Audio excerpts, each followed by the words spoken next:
You tell yourself there is still plenty of time. You tell yourself that 60 is the new 40, or whatever catchy line people are pushing these days. You assume that because you still feel fairly well, your thoughts are clear enough, and life finally seems somewhat manageable.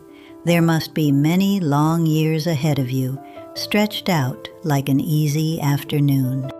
There are not. I am 92 years old. I have been here since Franklin Roosevelt was president. I have buried my husband, my mother and father, 2 siblings, and more friends than I could ever count. And I am telling you plainly that your 60s are not the grand opening of some glowing final chapter. Your 60s are the last real stretch you get to prepare for what is coming.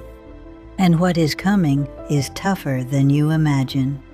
I worked as a high school guidance counselor in Cleveland for 38 years. I retired at 70, which means my 60s were spent easing out of a long career, helping my children through their own middle-age troubles, and trying to picture the years ahead. I believed I had things under control. I had savings, I had plans. I had a husband I adored, children who kept in touch, and grandchildren who lit up every time they saw me. I still was not ready. I was not ready for my body to begin failing me in ways I could not correct. I was not ready for the kind of loneliness that arrives when your friends begin disappearing faster than your heart can absorb the loss. I was not ready for my husband of 63 years to collapse and die in a hardware store on a Tuesday afternoon while I was at home writing a shopping list. I was not ready for the horror of a stroke, for opening my eyes in a hospital bed, unable to move my left side, for understanding in one terrible instant that I could no longer live by myself. So this is not a message. You tell yourself there is still plenty of time. You tell yourself that 60 is the new 40, or whatever catchy line people are pushing these days. You assume that because you still feel fairly well, your thoughts are clear enough, and life finally seems somewhat manageable. There must be many long years ahead of you, stretched out like an easy afternoon. There are not. I am 92 years old. I have been here since Franklin Roosevelt was president. I have buried my husband, my mother and father, 2 siblings, and more friends than I could ever count.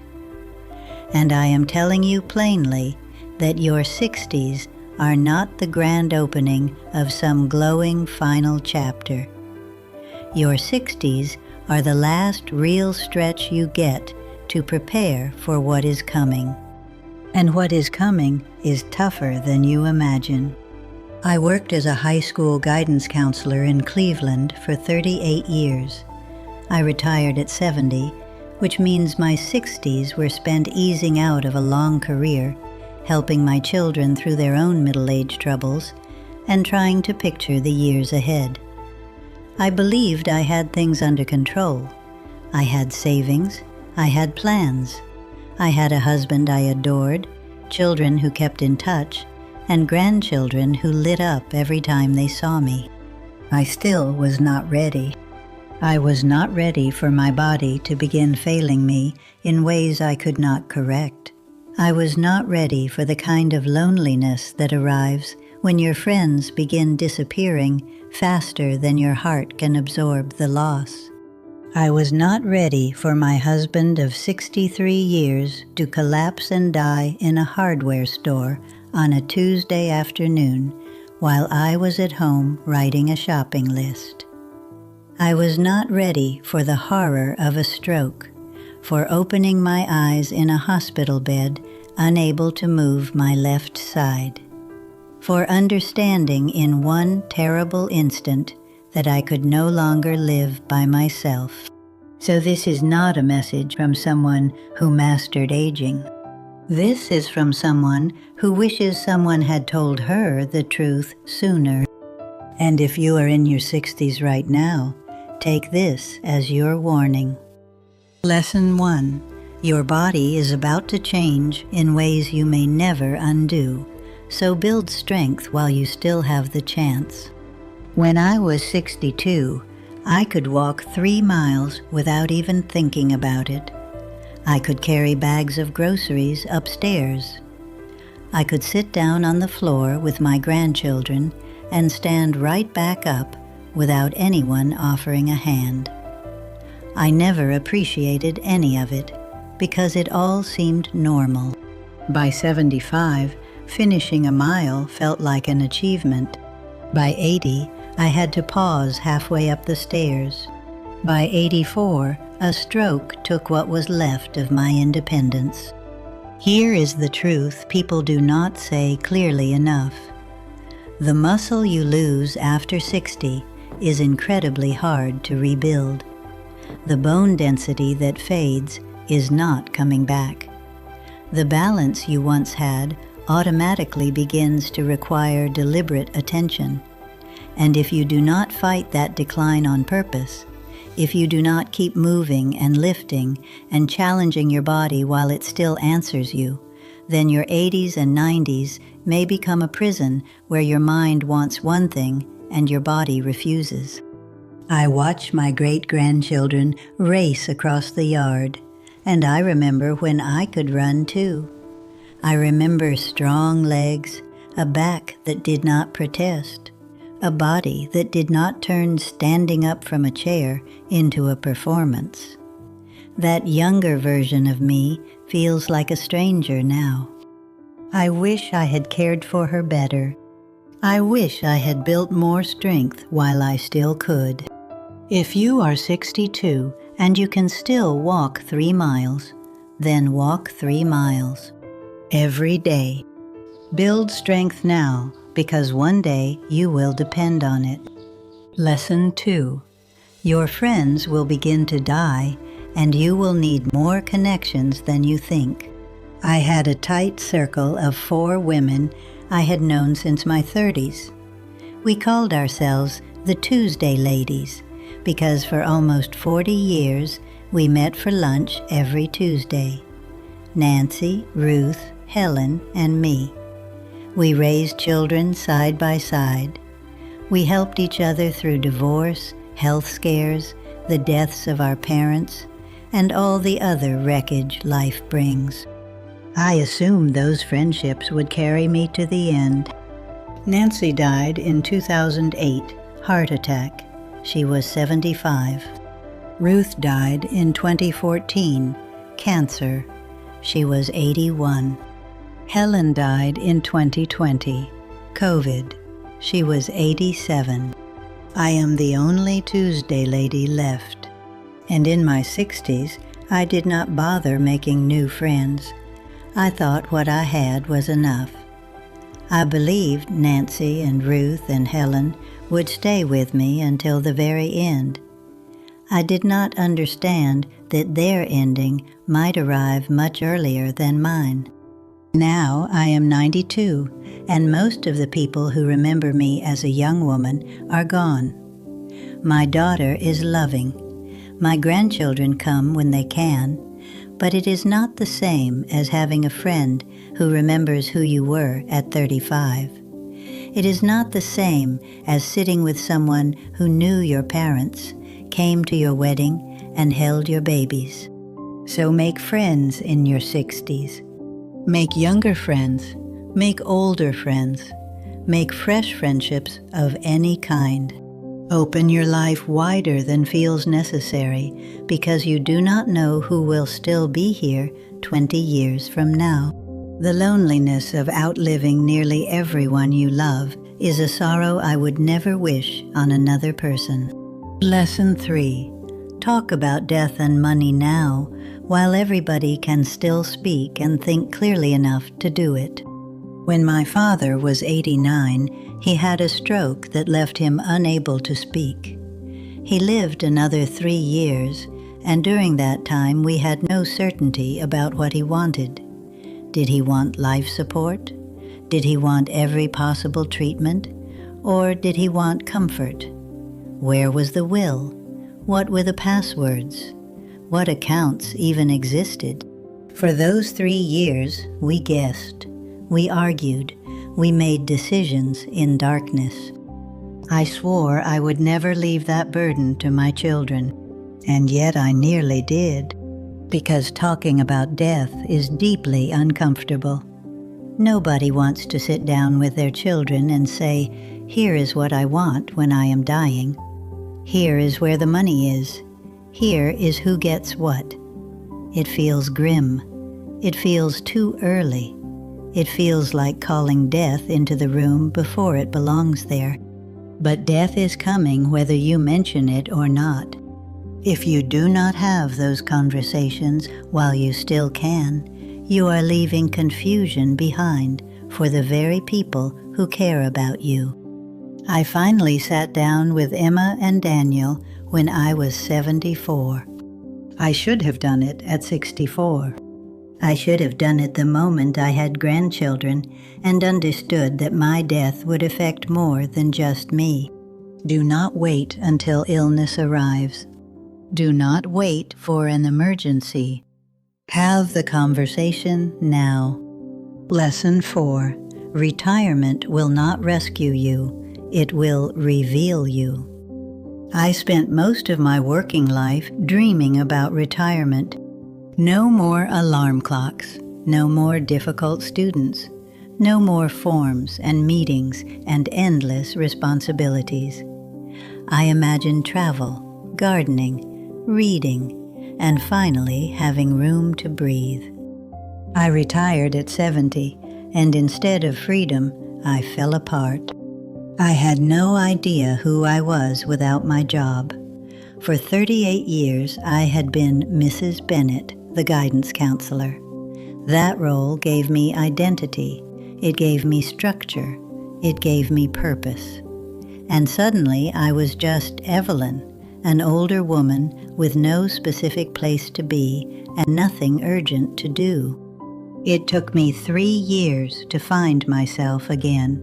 3 years of feeling pointless and adrift before I discovered that I loved watercolor painting, that I enjoyed volunteering at the library, that having lunch with my daughter on a random Tuesday could be one of life's sweetest pleasures. But those 3 years were dark. Walter worried about me. My children worried about me. I worried about me. If you are in your 60s, and your work is the whole story of who you are, then you are moving toward a cliff. Start building a life outside the office now.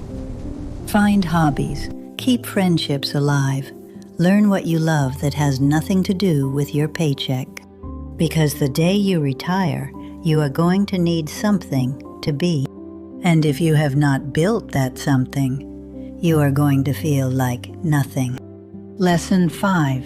You have less time with your spouse than you think, and much less of it will be healthy, energetic time than you imagine. Walter and I were married 63 years. That sounds enormous, and it is. But when I really break it down, it hurts. The first 20 years were swallowed by youth, work, and raising children. We were building a life so fast that we barely paused to look at each other. The next 15 years included that awful stretch when we nearly divorced, followed by the painful work of putting the marriage back together. It was not until our 50s that we truly found a good marriage. And by then, maybe we had 30 years left. Of those 30 years, only 10 were the healthy, active years we imagined would last forever. We traveled. We enjoyed our grandchildren. We had energy, curiosity, and bodies that still cooperated. Then Walter began slowing down. Then I had my stroke. The last 10 years of our marriage were about decline.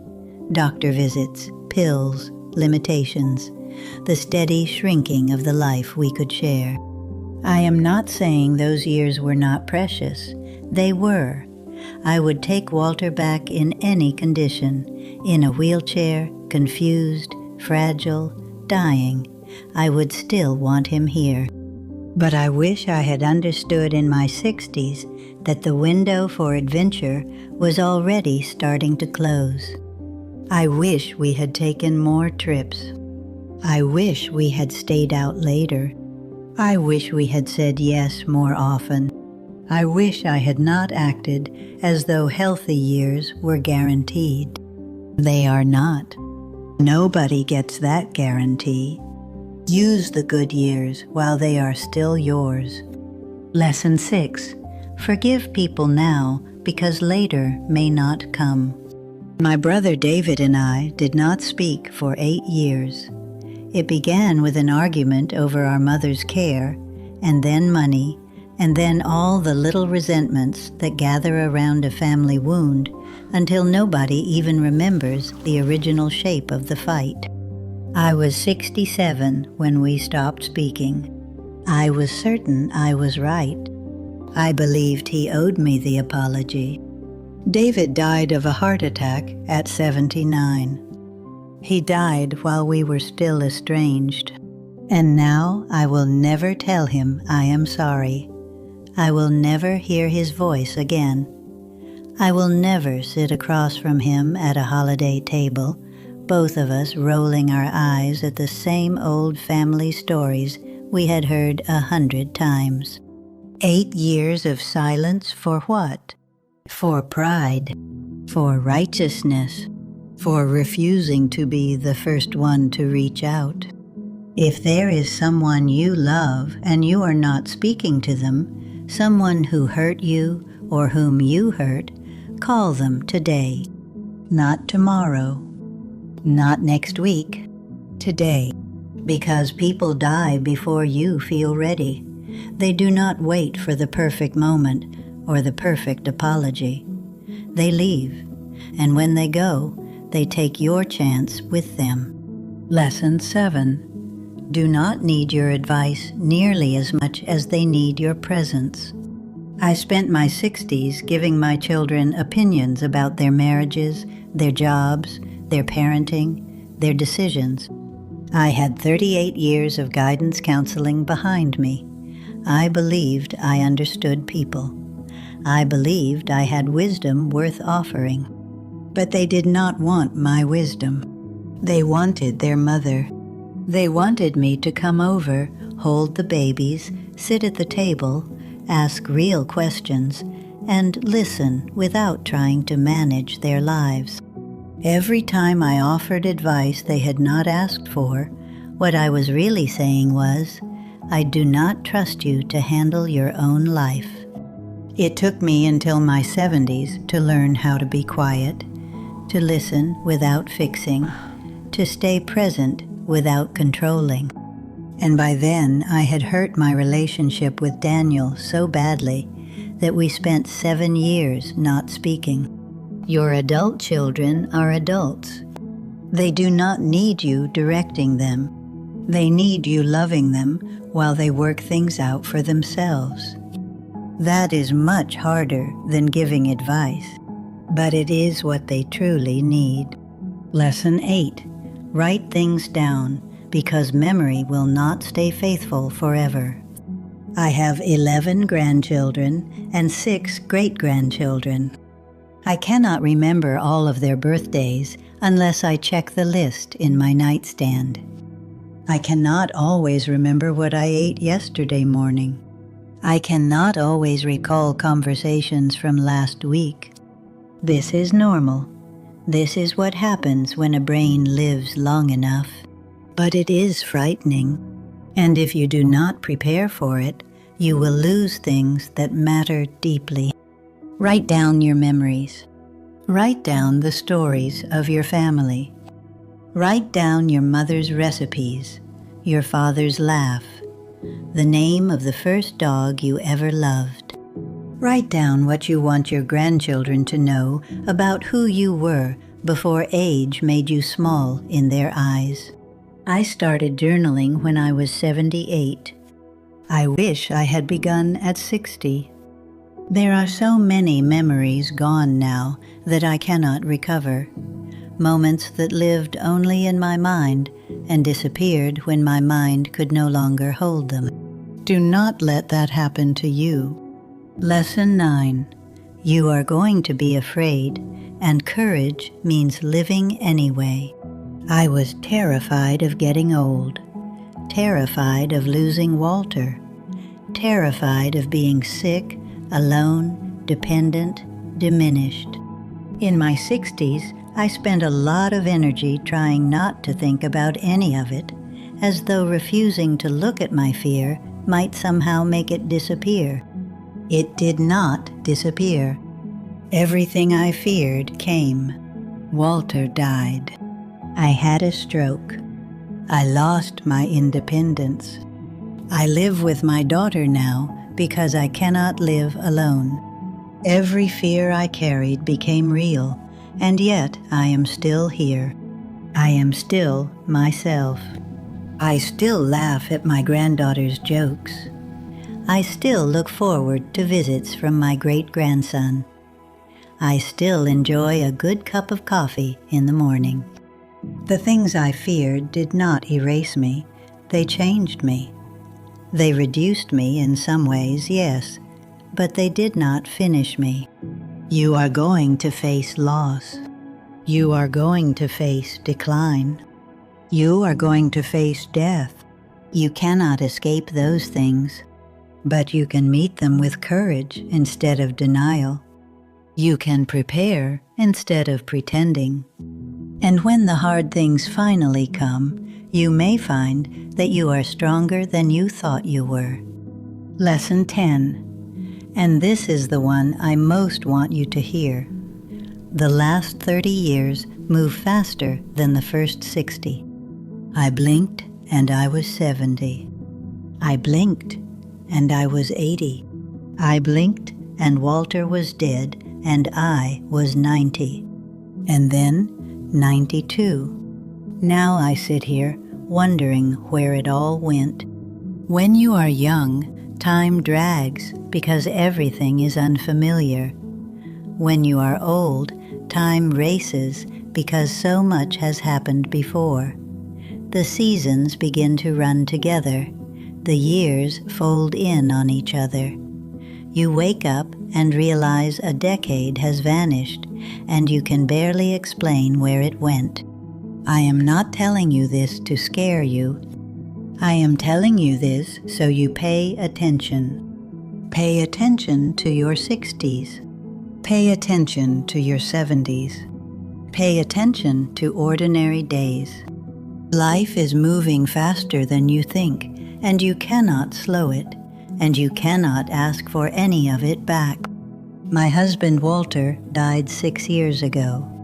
63 years together, and then he was gone in 45 minutes. A stroke in the plumbing aisle of a hardware store. That is where they found him, surrounded by PVC pipes and copper fittings. He worked as a plumber for 40 years. He probably would have laughed at the irony. I talk to him every night before I go to sleep. I tell him about my day. I tell him what the grandchildren are doing. I tell him I still miss him. He does not answer. I speak anyway, because sometimes that is what love becomes, an ongoing conversation with someone who is no longer here. I am 92 years old. There is a photograph of Walter on the shelf behind me. I have outlived almost everyone I ever loved. And if I could sit down again with the woman I was in my 60s, the woman who believed she still had endless time, I would take her by the shoulders and tell her to listen carefully. It goes quickly, much faster than you can imagine. So pay attention. Be here. Say I love you. Take the trip. Make the phone call. Let go of the grudge. Because one day you may be 92, sitting in your daughter's living room, speaking to a camera, hoping somebody hears the warning before it is too late. Do not throw away your 60s the way I threw away mine. You still have time, just not as much as you think. If any part of this spoke to you, tell me in the comments. Which lesson felt the most real for your life right now? And what do you wish someone had told you in your 50s or 60s? And subscribe if you want more honest reflections like this about aging, family, loss, and how to make the time you still have truly count.